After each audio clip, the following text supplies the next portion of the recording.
Hi guys, we'll start with the broadcast section with no embargo, followed by an embargo section. No live tweeting during the broadcast section, please, and use the microphone provided. James. Hi, Ange. How's Richarlison's calf? Yeah, not good. He'll miss. He'll miss the next 2 games. So nothing serious, but obviously enough to keep him out of next 2 games. And Bissouma, unfortunately, picked up a knee injury on the weekend's game, so he'll miss sort of the last 2 games of the season as well. Everyone else who played is okay.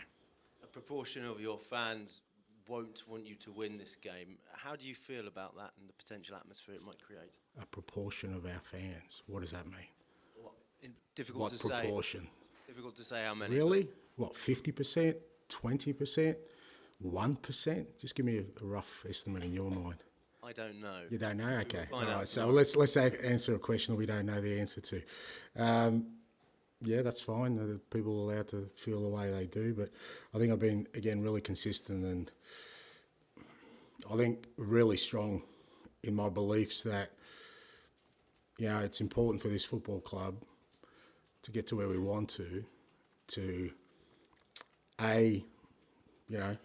not look for some silver bullet that's going to get us to where we want to. It's hard work, it's perseverance, it's resilience, it's quality that'll get us what we want. Not to fall for any sort of false dawns or any short-term result reactions, stick to the course. And thirdly, know what real success looks like. Real success looks like trophies. Anything else in between, bragging rights, whatever it is absolutely meaningless to me, to anyone involved with me. We've got a game tomorrow we want to win. How might the players handle that atmosphere, though? Do you think it'll have an impact? What atmosphere? You haven't told me. So you think the majority of our fans are going to want us to not win tomorrow night? I don't see it that way. I think the majority of our fans will create the atmosphere they've always created at our home games. And as I said, irrespective, we've got a game of football to win, and that's what we're going to try and do. And how much confidence can you take from your recent home record against Manchester City? Pep Guardiola's side have never won at the Tottenham Hotspur. Well, my recent home record is 1 loss against Manchester City, mate. So I'm not going to take any confidence from that. So what I'll take confidence from is, we've got an opportunity to measure ourselves against, the best. Tomorrow night, a team that's consistently striving for honours, a team that we want to try and emulate one day, and the best way to do that is to measure yourself against them by being yourself. And we'll go out there tomorrow night, play our football, and see where it takes us. Charlie. Hi, Ange. You just kind of touched on it, but how big a test is this for Spurs, given the fact that your team just got back to winning ways on the weekend following that run of losses? Yeah, I don't think that doesn't really matter. Anytime you're going to play against Man City, particularly if you're going to play them towards the end of the year when they're always, it seems to be at their best. It's a hell of a challenge whether you've gone into it, winning 9 in a row, or like us, just one game. It's always going to be a test, but that's the exciting bit. You want the test, you want the opportunity to take them on, and we get that at home tomorrow. In terms of the Champions League race, if Villa beat Liverpool tonight, they will secure it for next season. Will you be watching the game? Will you be keeping an eye on the result of that match? Yeah, I'll be watching the game because it's a good game of football, 2 good teams, and but I never stress or worry about things I can't control. And what I do know is we've got 2 games to go, 6 points to play for, and we want to try and see how many points of those we can get. And finally, just going back to Richarlison, will he travel with the team to Australia next week? Just depending on the medical treatment. I mean, the whole group will travel to Australia unless there's medical treatment needed.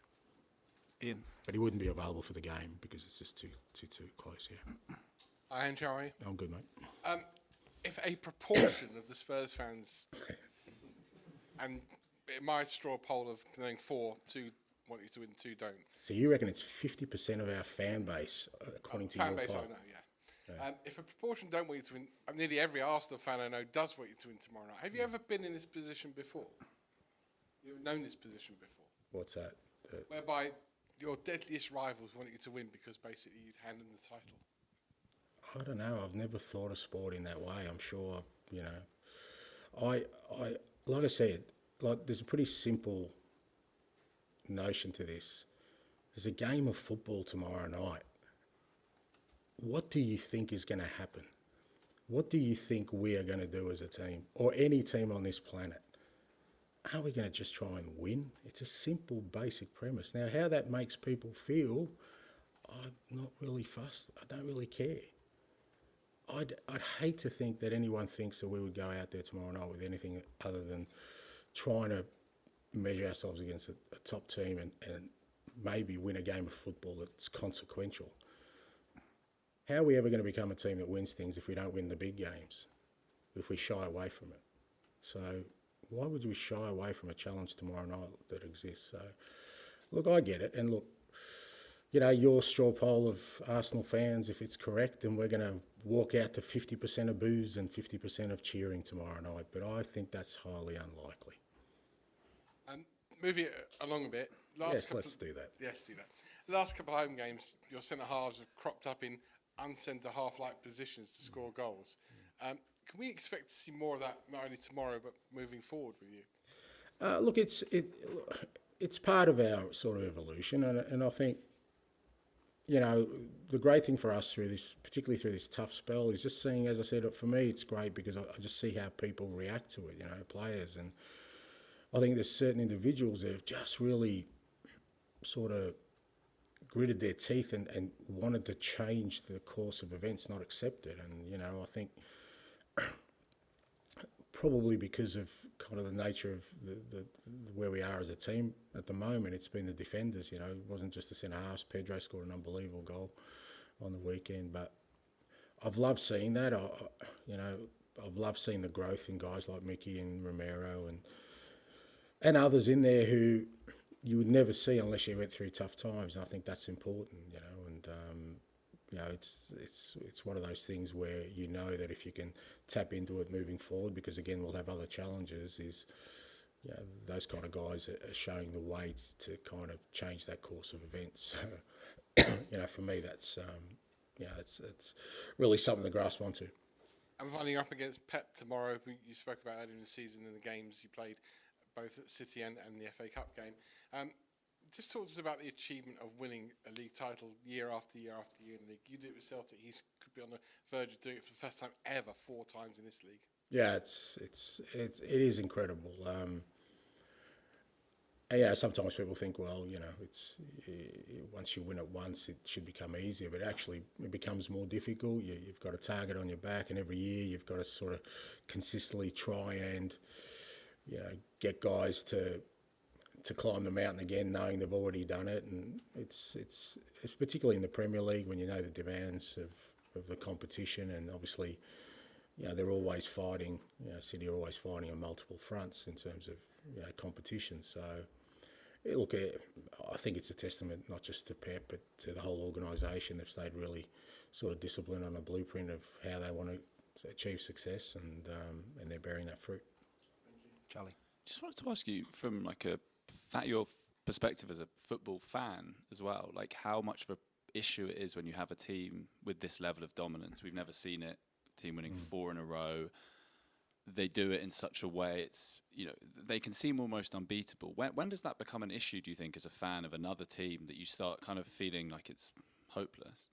Well, they haven't done it yet. No, they haven't. So that's an important point, sure, isn't it? Yeah, but if they do... Yeah, but that's what I mean. They haven't done it yet. But if you think they have, then it does become an issue, because all of us are just sort of putting down the red carpet for them. I'm not going to do that.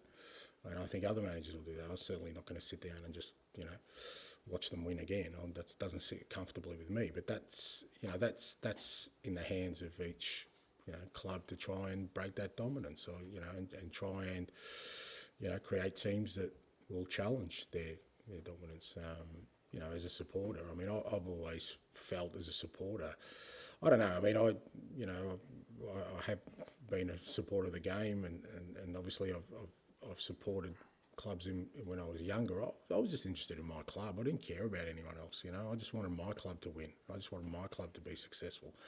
Couldn't care less about other teams, apart from hating them to the core of my being. But apart from that, I just wanted my team to be successful.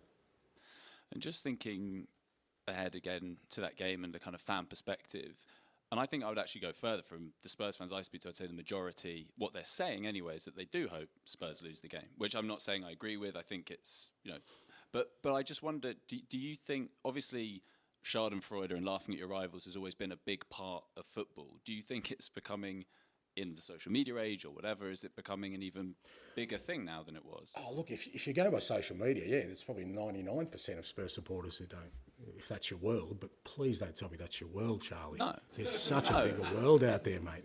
Oh, my God, please. We'll need to have a counselling session, if that's your world. Like I said, to me, I don't understand it. I understand rivalry. I was part of one of the biggest ones in the last couple of years in the world with Celtic and Rangers, and I understand rivalry, but I will never understand if somebody wants their own team to lose. That's not what sport's about. That's not what I love about the game. I love what I love more than anything else in the game is the competitiveness of, challenging yourself to beat someone and come out successful. Anything outside of that, it's got nothing to do with sport as far as I'm concerned. It's nothing to do with me. I just, if other people treat it that way where they derive pleasure from others' misery, that's not how I've lived my life. That's not how I perceive my role. My role is to bring success to this football club, and whatever proportion, whether it's these two mates or your 99% of people I know 100% of Spurs supporters want us to win, be successful and win trophies. That is without a shadow of a doubt. And us winning tomorrow night will help us, sort of bring joy to 100% of Spurs supporters. And just on Mickey, who obviously he played really well in that left-back role, and you talked about how the reason really hasn't done that is the physicality of it. Just thinking then ahead tomorrow, does that mean him from the start there is probably unrealistic in such a big game? No, look, as I said, I think from my perspective, I'm always mindful, and I think I've said it quite a number of times, and you can either take me on face value or not, is that I make decisions on all the information I have, and that information always isn't available and to the general public for good reason. But, there's reasons why we do what we do. Mickey, has had an unbelievable first year. Just astounding the levels he's already played at. But we want him here for a long time, and we want him to be the best possible player he can be. And part of his year has also mean he's had a couple of injuries that we've got to be really careful about how we use him, where we use him, and why we're using him in those areas. Not just him, like a lot of the players, particularly, when you're talking about the physical output we need in different areas. So, from that perspective, it doesn't mean we wouldn't play him there tomorrow night, or we wouldn't play him there on the weekend, or like we did use him. But all these decisions are made with, the full knowledge of the information we have at hand, and I'll always do what's best, I think, for the club. Ali. Hi, Ange. We saw you on the pitch with your family in the lap of appreciation after the game. It looked like a lovely moment. The whole stadium was singing your name. Was there slight mixed feelings for you? Because when you normally do those, you've got this history of having trophies when you do these lap of appreciations. Is that something that kind of you appreciated the pride of the moment, but also drive you on to provide more next season? No, look, you can look at these things two ways. I think it is important you acknowledge the fans, and obviously we've got a game tomorrow night, but obviously it's a late game, and we thought, the weekend was a good time to do that because they've been a big part of our year. They've kind of stuck behind us from day one. I think they've appreciated what we've tried to do, and a lot of our home games this year have ended in pretty exciting victories, and I think that the supporters have helped. So it was a good chance to just sort of say thanks to them for their support this year, and I think that's important. And the families, I often say, but they're the ones that kind of making the massive sacrifices through the year, and it just gives them that little bit of acknowledgement that they more than deserve. And I often say to players, when it's all said and done, the fans may move on to new heroes. You guys won't be talking about them. People won't be calling them up as much as they used to, but their families will be there, right? Even after their playing careers are finished. So it's important you appreciate them while you're in your career. Don't wait till after. So You know, I thought, look, it's a nice moment, but you know, I wasn't out there celebrating anything. That's for sure. That'll come. That's the plan. But at the same time, you should take a moment to just be thankful. I think, you know, for me, that's what's important in that moment. Thankful for the club I'm at, the supporters who are supporting me, and most importantly for my family who allow me to do what I want. Just back on Richarlison quickly, it seemed like he was left out of the Brazil squad for the Copa America because of his injury. Would he have been fit or not? Now you've got the scan results. Would he have been fit if selected to play at the Copa America? No, he probably missed 3-4 weeks at least, I think, from what I understand, from what the guys are telling me. Yeah. Just the last one quickly. Dane Scarlett came on, looked quite bright at the weekend. What's the next step for him? What's his kind of development? Where does he go? Yeah, look, he's like a lot of the young guys. It's just about, you know, making an impact when you get opportunities, and then, you know, trying to build a body of work that allows them then to, you know, to progress their careers. You know, Dane's had probably a bit of a frustrating year for himself. That, you know, his loan move didn't work out, and you know, obviously he's had limited opportunities in the first team, but. You know, he's there. He's in the squad at the moment. He got some minutes the other day. You know, he had a couple of good moments. You know, might get opportunities in the last 2 games. It's like any other young player. You've got to take the opportunities that are before you and make an impact and sort of grow your career. George. Hi, Ange. You mentioned Basuma's out tomorrow. Will that be a sort of straight swap with Højbjerg as it has been, or will you look at other options? No, we've got some options in there. Obviously, you know, Pierre and you know, Rodri came on, did well the other night to replace Biss, I thought, and Skippy's always an option in there. So we've got some options in the midfield. Disappointing for Biss because he, like I said, I thought his last 3 games, I think he was back to sort of his early season form, and he felt that as well. He's had a disrupted season. So, but as I said, it's the way our season seems to have gone. No one's had a real clear run of games to really kind of build on, and yeah, disappointing for him. He was desperate to play, and you know, would have done anything to play tomorrow night, these last 2 games. But again, I think with Biss, you know, this year, as much as you know it's been disruptive for him, I just think it sets him up really well for next year because you know he'll know where our expectations are. You know, he'll know the levels he can reach playing our football, and I'm sure he'll start pre-season you know, ready to make an impact. And you mentioned about some of the young players in terms of Dane. I mean, Man City have obviously got a lot of money, but they've actually produced a lot of really important academy players. Where do you sort of look at the Spurs academy at the minute? You spoke about it a few months ago. Have you been impressed with what those guys have done over the last few months? And do you think some of them could push into, you know, trying to force their way into the first team next season? Yeah, look, I think you know there's definitely you know this year the under 21s, the under 18s have shown some real promise and some real growth, which is important. But it's a big step between that and playing first team football. And I think, you know, you mentioned Manchester City. There are various ways to get to first team. You know, the guys like Foden and Palmer, you know, kind of didn't go out on loan, stayed there and trained with the first team without many opportunities, and eventually broke through. Others went out on loan, and so I think there's different ways. But what I do know with young players is your best chance of having them come in and sort of make an impact is to have a real stable senior environment, and that's what we're trying to build at the moment. You know, I don't think throwing youngsters in when things are chaotic or things are turbulent is the best time. You know, even though sometimes there's a tendency to do that. You know, when you're desperate, just throw young players in. I think for real development, for the ones that you really believe, you know, have got a potential to make it is. You know, can you bring them into an environment where it's already established, you know, in terms of the way the team plays, in terms of the culture of the place, and you know, in terms of the first team, that's what we've been trying to build this year. Okay, we'll end the broadcast section there. Move on to the embargoed section, starting for 10:30 p.m. tonight.